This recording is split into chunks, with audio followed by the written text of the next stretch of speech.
नमस्कार, मैं अशोक कुमार पांडे और स्वागत है आपका टीसीएच पर। हाजिर हूं इजराइल, फलस्तीन, लेबनान, Iran, Middle East, Russia, Ukraine और इस बहाने सारी दुनिया की खबरें लेकर। कल यूनाइटेड नेशन सिक्योरिटी काउंसिल में एक बार फिर से प्रपोजल आया गजा में पूरी तरह से जंगबंदी का, पूरी तरह से कंप्लीट सीज फायर का। कोई शर्त नहीं थी, बिना किसी शर्त के तुरंत जंग रोकी जाए, यह प्रपोजल आया था। और आप सोचिए कि 15 मेंबर्स हैं यूनाइटेड नेशन सिक्योरिटी काउंसिल के, 7 परमानेंट और 8 इनवाइटेड। इनमें से 14 नेशंस ने एक स्वर में, एक जबान में यह बात कही कि गजा के अंदर जो जेनोसाइड चल रहा है, जेनोसाइड वर्ड नहीं यूज हुआ, लेकिन गजा में जो कुछ चल रहा है उसको तुरंत रोका जाए, इजराइल हमले करने तुरंत रोके। ये उसकी अगर आप वर्डिंग देखेंगे तो एग्जैक्ट ऐसी ही वर्डिंग्स थी। 14 नेशन पहली बार ऐसा हुआ कि इजराइल के खिलाफ खड़े हुए। इसका क्या मानी है मैं आगे बहुत डिटेल में आपको बताऊंगा। केवल अमेरिका अकेला खड़ा होता है और कहता है कि नहीं, सीज फायर का ये प्रपोजल जो है वो सही नहीं है, और वही सारा पुराना रेटरिक, इजराइल को सेल्फ डिफेंस का अधिकार है वगैरह वगैरह। और हर बार की तरह हाथ खड़ा कर दिया फिर से जो अमेरिका की वहां पर रिप्रेजेंटेटिव थी इस बात के लिए कि जंग ना रुके। अब इसको लेकर बहुत एक्साइटेड होने की जरूरत नहीं है। अमेरिका और इजराइल का जो याराना है, या आप कहिए कि जो गैंगबाजी है अमेरिका और इजराइल की, वो कोई आज की नहीं है, वो बहुत पुरानी है। जब से इजराइल बना है तब से है। मजेदार यह है कि अमेरिका के अलावा जो नेशंस हैं वहां पे, चाहे वो फ्रांस हो, चाहे वो इंग्लैंड हो, चाहे रशिया हो, चाहे बाकी सारी कंट्रीज हो, कोई भी इस बार इजराइल के साथ खड़ा नहीं हुआ। अमेरिका को तो हाथ उठाना ही था। उसकी एक और वजह यह है कि अमेरिका पहले से ही एक सीज फायर प्रपोजल करके रखा हुआ है। ट्रंप जिसकी किसी भी तरह से चाहते हैं कि जिसका क्रेडिट उनको मिल जाए, क्रेडिट के लिए भूखे हैं हर जगह। सीज फायर को लेके इंडिया पाकिस्तान के सीज फायर का क्रेडिट लूट लिया, अब गजा में सीज फायर का क्रेडिट वो किसी और को नहीं दे सकते। वो प्रपोजल है और अभी तक हमास के पास पड़ा हुआ है। हमास ने अभी तक उसको ना नहीं किया है, उसमें कुछ सुधार के लिए अपील की थी और उसको लेके भी अमेरिका ने पूरी तरह से ना नहीं किया था, ऊपर से जो भी बयान आया हो, इसलिए वहां पर एक बातचीत चल रही है। दूसरी बात, यूएनएससी में जो प्रपोजल लेके लोग गए थे उसमें ही बदमाशी थी। उसमें बड़े आराम से यह क्लास डाला जा सकता था कि हमास जिन लोगों को अंदर रखे हुए है, बंद किए हुए है, जिनको अगवा किए हुए हैं, उन लोगों को रिहा करे और बदले में इजराइल तुरंत वहां पर जंग बंद करे। यह हो सकता था, लेकिन यह सब जानबूझ के दुनिया को दिखाने के लिए प्रपोजल लाए जाते हैं। उसकी वजह यह है कि इन सारे मुल्कों में इजराइल की हिमायत करने वाले लोगों की संख्या लगातार कम होती जा रही है। एक दो सर्वे मैं आपके सामने रखता हूं। पहला सर्वे जो है वो प्यू का सर्वे है। प्यू आप जानते हैं कि बहुत ही फेमस एजेंसी है और उसके सर्वेस को बहुत ज़्यादा इज्जत मिलती है। उसने एक सर्वे किया जिसकी पूरी टेबल मैं आपके सामने रख दे रहा हूं। इसकी शुरुआत होती है कनाडा और यूएस से, दो कंट्री जहां ट्रेडिशनली इजराइल के पक्ष में लोग खड़े हो जाते थे। लेकिन आज कंडीशन क्या है? कनाडा के अंदर 60% लोग जो हैं वो इजराइल के खिलाफ हैं, जबकि यूएस के अंदर 53%, आधे से ज़्यादा लोग इजराइल के खिलाफ हैं। अगर नीदरलैंड, स्पेन, स्वीडन और इटली की बात करेंगे तो ऐसा दिखाई देता है कि 1/3 लोग इजराइल के खिलाफ हैं। आप आगे बढ़ते जाइए, जर्मनी जैसे नेशन में पहली बार हुआ है इतिहास में कि 64% लोग, 64% लोग जो हैं वो इजराइल के खिलाफ हैं। दरअसल इस पूरी लिस्ट को देखते हुए दर्द तब होता है जब अपने मुल्क का नाम आता है। इंडिया हमेशा इतिहास के सही साइड पर खड़ा रहा है, हमेशा उसने फलस्तीन का सपोर्ट किया है। लेकिन जिस तरह का यहां माहौल बनाया गया, आईटी सेल ने जिस तरह का माहौल बनाया, उसका नतीजा यह है कि 29% लोग इंडिया में ऐसे हैं जो पूरी तरह से इजराइल के खिलाफ है। अगर टोटल आप जोड़ देंगे तो तकरीबन 50% के आसपास तो आ ही जाएंगे। लेकिन यह संख्या सबसे कम है अगर इन सारे नेशंस को देखें। 24 कंट्रीज का जो ये निकाला गया है एवरेज, अगर उसको देखें तो सबसे कम अगर इजराइल के सपोर्टर हैं तो वो इंडिया में ही हैं। ये मेरे लिए, मेरे मुल्क के लिए शर्म की बात है, लेकिन अब जो है वो है। अगर इस पूरे को आप उठाकर देख लें तो इस 24 कंट्रीज का जो एवरेज निकलता है उसमें 62% लोग इजराइल के खिलाफ हैं। यानी सारी दुनिया में जो अवाम है, और ऐसा नहीं कि ये सिर्फ मुस्लिम कंट्रीज में है। अगर इसमें सिर्फ मुस्लिम कंट्रीज होती तो मैं मान लेता कि ये धर्म का मामला है। इसमें कनाडा है, अमेरिका है, नीदरलैंड है, जापान है, ऑस्ट्रेलिया है। आप सोचिए, जापान जैसे मुल्क में 80% लोग इजराइल के खिलाफ हैं। आप अंदाज लगा के देखिए कि इस समय इजराइल की क्या हालत है। सारी दुनिया में हुक्मरान भले इजराइल के आगे पीछे घूमने में नाटक कर रहे हों, लेकिन आवाम जो है वो पूरी तरह से दुनिया की इजराइल के खिलाफ हो चुकी है। इजराइल का जो पूरा प्रोपेगेंडा है वो बस्ट हो चुका है। हालत यह है कि होटलों में जा रहे हैं, कहीं और जा रहे हैं, हर जगह इनको अपमान झेलना पड़ रहा है। एंटीसेमिटिज्म जरूर कर रहे हैं, लेकिन उसका कोई खास असर नहीं पड़ रहा है। और आवाम के इस गुस्से का असर क्या हुआ है, कुछ खबरें आपको सुनाता चला जाता हूं। पहली खबर स्पेन से है। 325 मिलियन की मिसाइलें स्पेन खरीदने वाला था इजराइल से, वो पूरा का पूरा खारिज कर दिया गया, खत्म कर दिया गया। अब स्पेन का कहना है कि हम इजराइल से मिसाइल नहीं खरीदेंगे। आगे बढ़िए आप। कनाडा के अंदर एक मुकदमा चल रहा था जिसमें जूइश नेशनल फंड जो है, इन लोगों का जो नेशनल फंड है, आपको बताऊं ये जो जूइश नेशनल फंड है ये हिटलर से भी पहले इस्टेब्लिश हुआ था और इसी के पैसे से फलस्तीन के अंदर वो जमीनें खरीदी गई थी जिस पे पहली बार ज्यूज आकर, यहूदी आकर बसे थे। इसका एक मुकदमा था और वो मुकदमा ये कनाडा में हार गए हैं। लीगली इनकी हार हुई है और कनाडा में अब ये फंक्शन नहीं कर सकते। कनाडा से एक और खबर सुन लीजिए। कुछ कनाडाई नागरिक हैं, कनाडा के रहने वाले हैं, जिनके पास डुअल नागरिकता है, दोहरी नागरिकता है।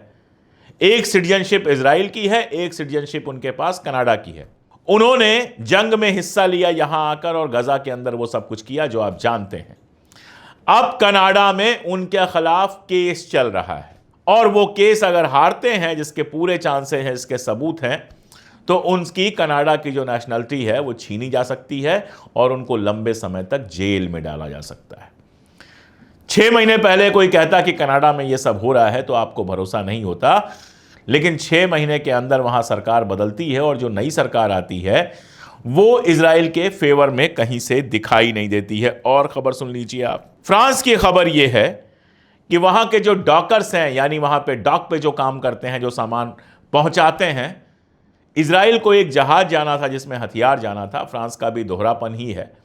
एक तरफ कहता है फलस्तीन को हम रिकॉग्नाइज करेंगे, दूसरी तरफ वो आज भी हथियार भेज रहा है। खैर, उन डॉकर्स ने उन जहाजों पर माल भरने से इनकार कर दिया है जो इजराइल के लिए हथियार लेकर जा रही थी। उन्होंने कहा कि गजा के बच्चों को मारने के लिए ये जो हथियार जा रहे हैं इनको हम उठाकर जहाज के अंदर नहीं रखेंगे। यह गुस्सा आपने देखा फ्रांस में। अब आपको इंग्लैंड ले चलता हूं। इंग्लैंड में एक नेता है जेरेमी कोर्बिन, और जेरेमी कोर्बिन जो है वो लेबर पार्टी के नेता थे और आमतौर पर यह माना जाता है कि इजराइल ने पैसा लगाकर लेबर पार्टी के अंदर घुसपैठ करके जेरेमी कोर्बिन को किनारे किया था और अभी जो स्ट्रेमर प्रधानमंत्री हैं उनको जेरेमी कोर्बिन की जगह पर ले आया था। और जब से स्ट्रेमर प्रधानमंत्री बने हैं उसके पहले और उसके बाद भी लगातार इजराइल को इनडायरेक्टली सपोर्ट करते रहे हैं, जबानी जो भी कहें। लेकिन आज इंग्लैंड की हालत यह है कि 61% पॉपुलेशन जो वहां की है वो वेरी अनफेवरेबल है, वो पूरी तरह से इजराइल के खिलाफ है। खैर, जेरेमी कोर्बिन एक बिल लेके आए हैं जिसका नाम है गजा बिल, और यह बिल जो है ये बताता है कि कैसे गजा में जो कुछ हुआ है उसमें ब्रिटेन की भी हिस्सेदारी है। यह बिल चर्चा के लिए अपनी फर्स्ट रीडिंग के लिए पास हो गया है। ये फर्स्ट रीडिंग इसकी हो चुकी है और अब ब्रिटेन की संसद में इस बात पर बहस चलेगी कि क्या ब्रिटेन की सरकार जो है वो गजा में जो जेनोसाइड हुआ है उसमें हिस्सेदारी कर रही थी। ये बदले हुए माहौल का असर है जिसकी वजह से आप देखते हैं गजा सीजफायर के मुद्दे पर इंग्लैंड और फ्रांस जैसी कंट्रीज भी इजराइल के साथ आने से इनकार कर देती हैं। गजा की खबरों पे लौटूंगा, लेकिन उसके पहले ट्रंप और पुतिन की बातचीत। ट्रंप ने कल अपने ट्रूथ सोशल के हैंडल पे पोस्ट किया कि उनकी लंबी बातचीत, तकरीबन 50 मिनट की बातचीत हुई है पुतिन के साथ। अब आप जानते हैं कि यूक्रेन ने लगातार 2 हमले किए हैं। पहले ड्रोन से हमला किया और फिर क्रीमिया में जो ब्रिज था उस ब्रिज को विस्फोट में उड़ा दिया। इसके पहले 2 दिन पहले ही अभी ट्रंप साहब धमकी दे रहे थे कि 2 हफ्ते के अंदर अगर जंग खत्म नहीं होगी तो फला होगा, ढिमका होगा। अब पुतिन से बात करने के बाद जो उनका बयान आया है उसके हिसाब से पुतिन ने कहा है हम बदला तो जरूर लेंगे। यानी बहुत सीधी सी बात है कि फिलहाल रशिया यूक्रेन की जंग जो है वो रुकने वाली नहीं है। लेकिन उसमें एक और नुक्ता है जिस पर ध्यान देना बेहद जरूरी है, खासतौर पर मिडिल ईस्ट के मुताल्लिक। ईरान को लेकर अपना जो ट्रू सोशल का बयान है जिसमें उन्होंने बताया कि पुतिन से क्या क्या बात हुई है, फिर से धमकी दी है ट्रंप साहब ने कि अगर यूरेनियम एनरिचमेंट ना करने की बात ईरान नहीं मानता है और जल्दी से परमाणु समझौता नहीं होता है तो इसका परिणाम बहुत बुरा होगा। ट्रंप साहब को धमकियां देने की बड़ी बुरी आदत है। यह अलग बात है कि हमारे नरेंद्र मोदी जी और एक आध लोगों को छोड़ के कोई उनकी धमकियों को बहुत सीरियसली ले नहीं रहा है। रशिया को धमकी दिए थे, रशिया ने साफ साफ कह दिया कि भैया हम तो बदला लेंगे, यूक्रेन ने हमला किया है, हम बदला लेंगे, जंग नहीं रुकने वाली है। तो गद्दी पर बैठने के 24 घंटे के अंदर जो रशिया यूक्रेन की वार रुकवा रहे थे, आज तक नहीं रुकवा पाए। जेलेंस्की उनकी सुन नहीं रहा है, उनके अपने व्हाइट हाउस में बैठ के सारी बातें सुना के चला गया। अब धमकी दे रहे हैं ईरान को, और ईरान को धमकी देने के लिए रशिया का इस्तेमाल कर रहे हैं। मतलब उन्होंने पुतिन के हवाले से यह बात कही कि मैंने पुतिन से यह कहा, वरना आप दोनों की बात हो रही थी, ईरान कहां से आया पता नहीं। ईरान में खामनेई का एक बयान आया है, ईरान के जो सदर आप कह सकते हैं, ईरान के जो कह सकते हैं कि धार्मिक नेता हैं, हाईएस्ट सबसे बड़े धार्मिक नेता हैं खामनेई साहब, उनका बयान आया है और उन्होंने बहुत साफ साफ कहा है कि यूरेनियम एनरिचमेंट के मामले पर अमेरिका जो हम पर दबाव बना रहा है वो हम नहीं मानेंगे। उधर यह खबर चल रही है कि जल्दी ही समझौता होने वाला है, ड्राफ्ट आने वाला है। अब यह नूरा कुश्ती है या असल कुश्ती है, यह देखने वाली बात होगी।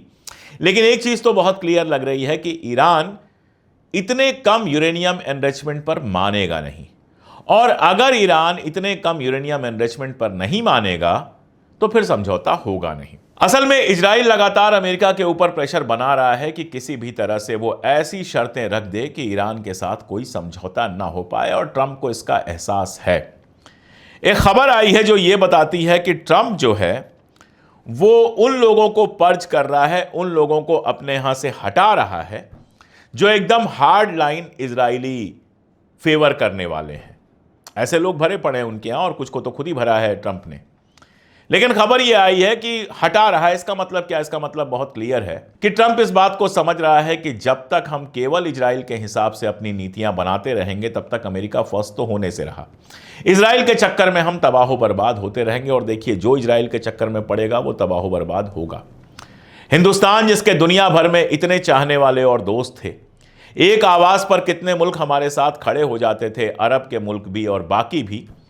इजराइल के पीछे हम ऐसा पड़े, इजराइल से हमने ऐसी मोहब्बत निभाई, हमने नहीं, मैंने नहीं, मैं तो कभी इजराइल से मोहब्बत नहीं कर सकता, लेकिन जो हमारे यहाँ पावर में है, सत्ता में है, उन लोगों ने इतना स्टैंड विद इजराइल करना शुरू किया, उनके आईटी सेल ने, कि आज अरब में हमारे दोस्त नहीं बचे, आज मुस्लिम वर्ल्ड में हमारे दोस्त नहीं बचे, और ये सब छोड़ दीजिए, दुनिया में भी हमारे दोस्त नहीं बचे। अमेरिका का भी यही हाल है। अमेरिका ने ट्रेड को लेकर तमाम धमकियां दी और इजराइल के साथ परमानेंटली खड़ा रहा। डर के मारे भले लोग उसके साथ खड़े हो जाएं, लेकिन दिल से अमेरिका के साथ कोई खड़ा नहीं होता है। इसीलिए इजराइल को किनारे करने की नीति कई बार ट्रंप अपना चुका है। खासतौर पर जब अरब मुल्कों के दौरे पे आया था तो इजराइल को उसने बिल्कुल किनारे रखा था।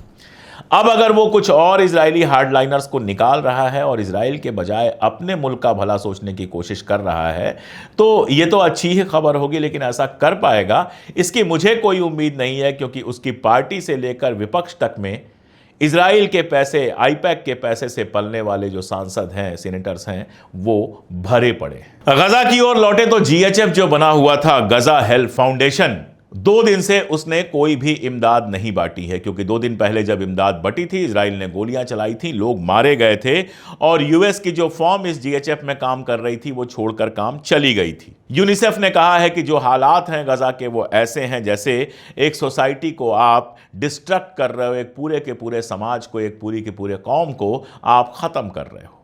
2 दिन से इमदाद नहीं बांटी जा रही है क्योंकि आपसे मैनेज नहीं हो पा रही है। सवाल तो यही है कि जब आपसे मैनेज नहीं हो पा रही है तो आप ये जिम्मेदारी क्यों लेते हो? क्यों नहीं गजा से इजराइल को किनारे करते हो कि तुम किसी भी तरह का कोई इंटरफेरेंस नहीं करोगे, और यूएन जिसको लंबा अनुभव है इस तरह की इमदाद बांटने का, उसको इसमें शामिल करते हो? नहीं, असल में इमदाद सिर्फ दुनिया को दिखाने के लिए है, क्योंकि दुनिया में गुस्सा बहुत बढ़ रहा था, आवाम के अंदर गुस्सा बहुत बढ़ रहा था। इमदाद बांटने का फायदा भी इजराइल वहां के लोगों को मार के उठा रहा है, और उसमें अमेरिका कुछ खास कर नहीं पा रहा है। अब देखिए किस दिन कल परसों में इमदाद खुलती है तो आगे क्या हालात होते हैं, ये देखने वाली बात होगी।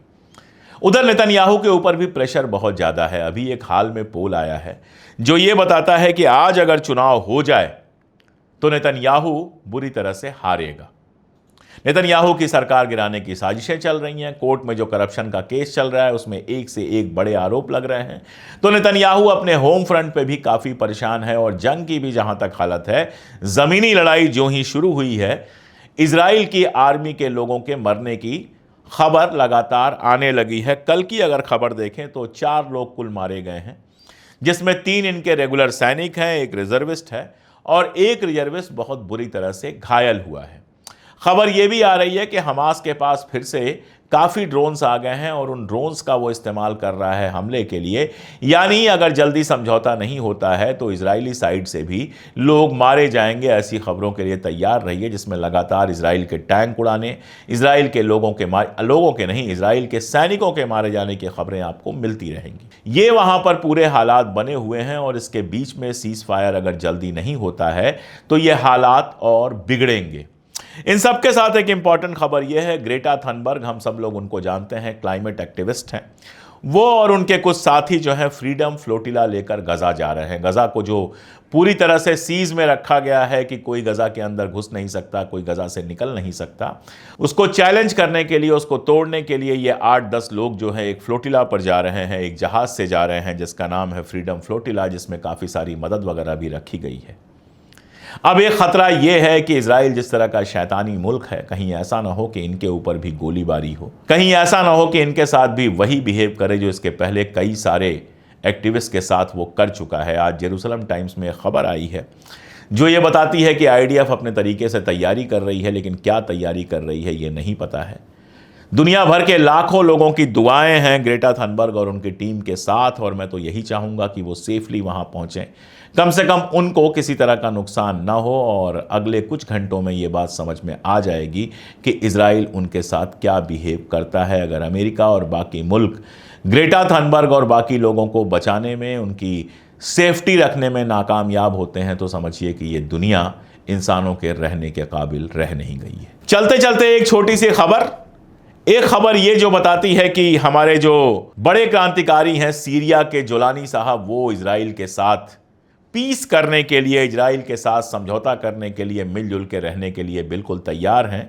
और इसके ठीक बगल की खबर बताती है कि इजराइल ने कल रात ही बड़े हमले किए हैं सीरिया के ऊपर।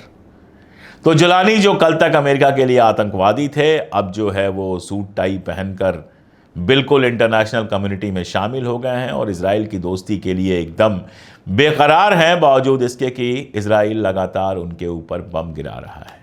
जब तक इस तरह के फर्जी लीडर्स रहेंगे तब तक इजराइल की मस्ती रहेगी, तब तक इजराइल अपना मन चाहा करता रहेगा। जब तक अमेरिका आंख मूंद कर अमेरिका फर्स्ट की जगह इजराइल फर्स्ट करता रहेगा, तब तक दुनिया तबाही के बिल्कुल आप कह लीजिए कगार पे रहेगी। अगर ईरान के साथ वाकई बातचीत टूटती है तो आप बस कल्पना करके देखिए कि उधर रूस यूक्रेन की लड़ाई ख़त्म नहीं हो रही है, इधर अगर इजराइल, अमेरिका और ईरान के बीच कोई जंग शुरू होती है और वो भी खाड़ी में जहां दुनिया का लगभग सारा तेल है, तो सोचिएगा क्या हालात होंगे। और अगर ये हालात किसी आलमी जंग की तरफ, किसी वर्ल्ड वार की तरफ गए तो फिर तो दुनिया का पता नहीं कौन मालिक है। आज के लिए इतना ही, बहुत शुक्रिया।